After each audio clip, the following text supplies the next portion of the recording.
This is a story all about how my life got flipped, turned upside down. And I'd like to take a minute, just sit right there. I'll tell you how I became the prince of a town called Bel Air. That is gay. But this is the story about how I got bit by a Rottweiler. Twice. You gotta admit, I think I'm getting better at this hook thing.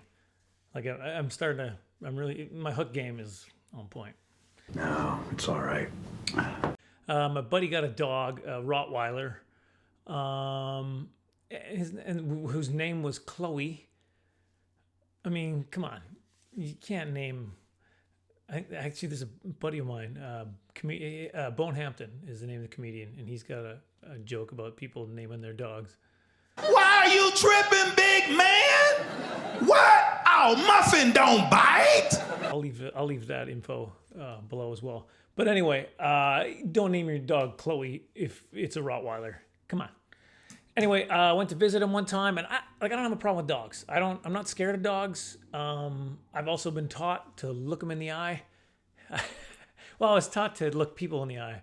When you're shaking someone's hand, you don't just look, right? You just look them in the eye. Hi, I'm Leland, right?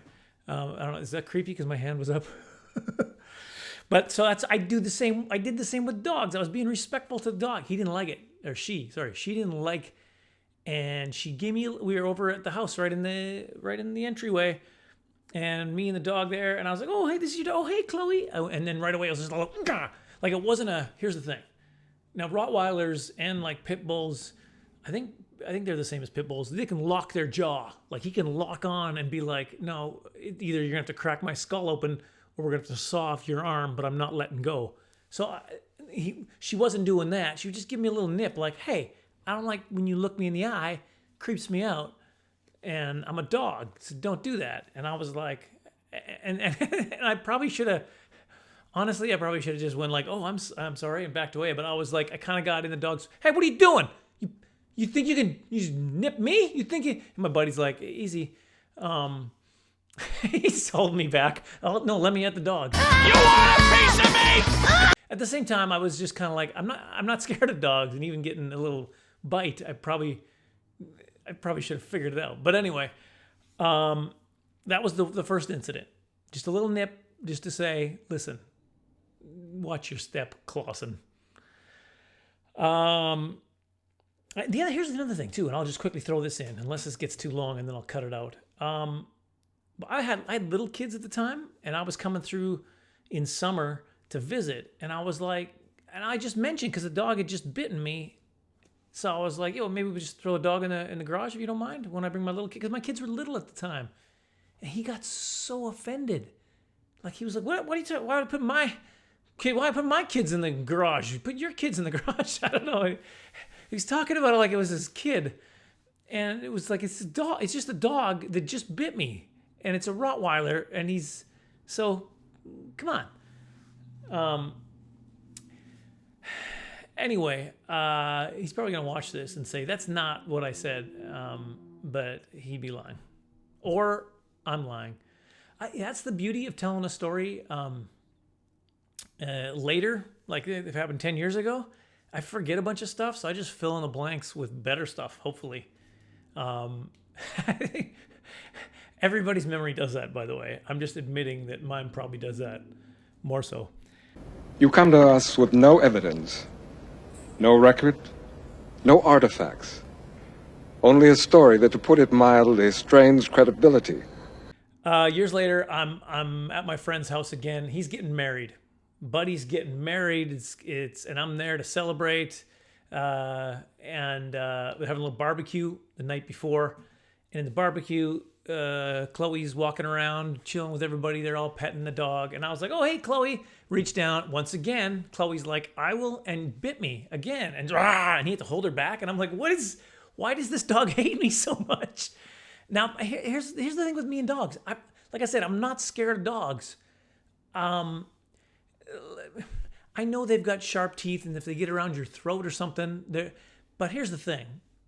Most dogs, I'm almost 200 pounds. Most dogs I'm going to weigh more than. So if it's several dogs, they got a good shot at taking me down. If it's one dog, I will beat the dog.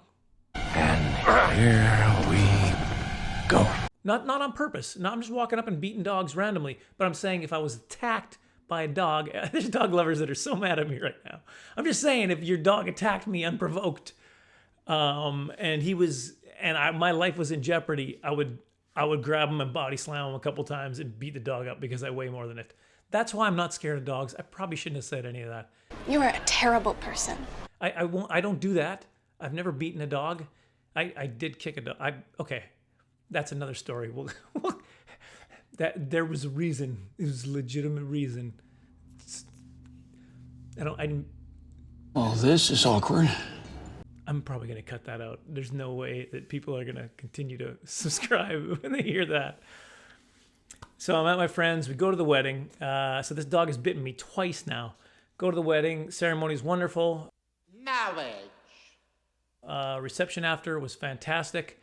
We're heading back. Here's the thing: they were going to start their honeymoon. Like our marriage life is starting together. Hey, can you stay at the house tonight? And I didn't even think about Chloe. And I was like, yeah, no problem. So I'm on my way home with the keys. I'm heading back to my buddy's house to stay there.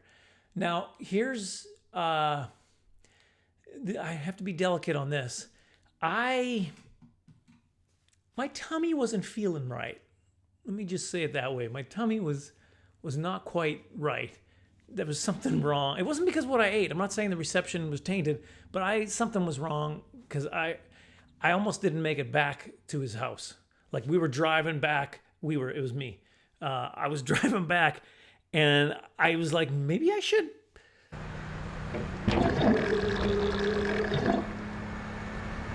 Man up, clench, and let's go. That's probably too much information. Man up, clench, and go is a motto I live by. So I'm driving. I'm getting there. Now I'm really like, I'm just really, really clenched. I'm pulling up to the house, and that's when I remembered, oh yeah, Chloe's there. So I pulled up to the house. No, I think it was later than that. So I'm walking up the steps, and the lights are off, and the dog is pounding against the window. I can't see it, but I hear it. Boom, boom. Like it's like, oh, this is bad. I'm basically running in because I'm starting to. Never mind. Things were starting. Things once they started that could not be undone were starting. Yeah. Oh, that's gross. I might have even decided, you know what, it's too dangerous now. But I had a little something I like to call, I guess in this case, liquid courage. And by that, I mean, I had diarrhea and I had to get to a bathroom fast or there was going to be some problems. So I get up to the steps and I'm putting the key in and the dog is like, there's a little window, you know, when you look in when somebody's coming in, do I want this person in my house? And the dog was jumping up and hitting it like, right? And I was like, oh man. So I'm trying to talk it down as I'm putting the key in. I'm like, it's okay, Chloe. It's just me, buddy. It's okay there, sweetheart. And she's like, don't say sexist things to me. I don't know if she thought that, but she was getting angrier. But I had no choice. Like at this point in time, I've made a decision and I gotta get inside to that bathroom. There's no going back. So I grabbed my suitcase, which was a big suitcase. I opened the door. As I opened the door, I just shoved the suitcase because I knew the dog was gonna. And sure, like I was pushing the dog. Like he was like, and I was just like shoving the dog into the house. And then I shut the door, and the dog went into the living room and was barking in there. And I still can't see anything, so I'm feeling around the walls, trying desperately to get the light switch. I finally turned the light switch, and the whole time I'm still like, it's okay, Chloe, it'll be all right. My voice is probably getting higher. It's okay, don't worry, you can tell that it's okay by my calming voice, right? So I get the light switch on, the dog makes its final stand in the living room like, you shall not pass! And I had no choice. I was like, I yelled at the dog.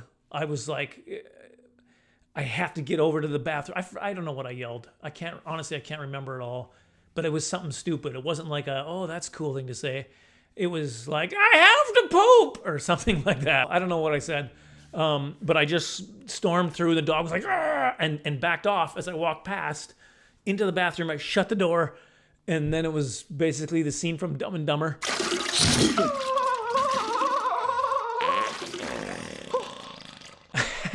I'm sorry.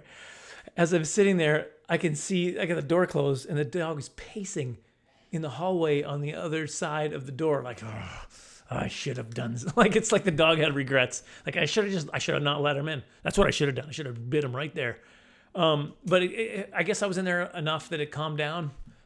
Or maybe the dog had pity on me because he heard what was going on in the bathroom. So he was like, ooh, that's nasty.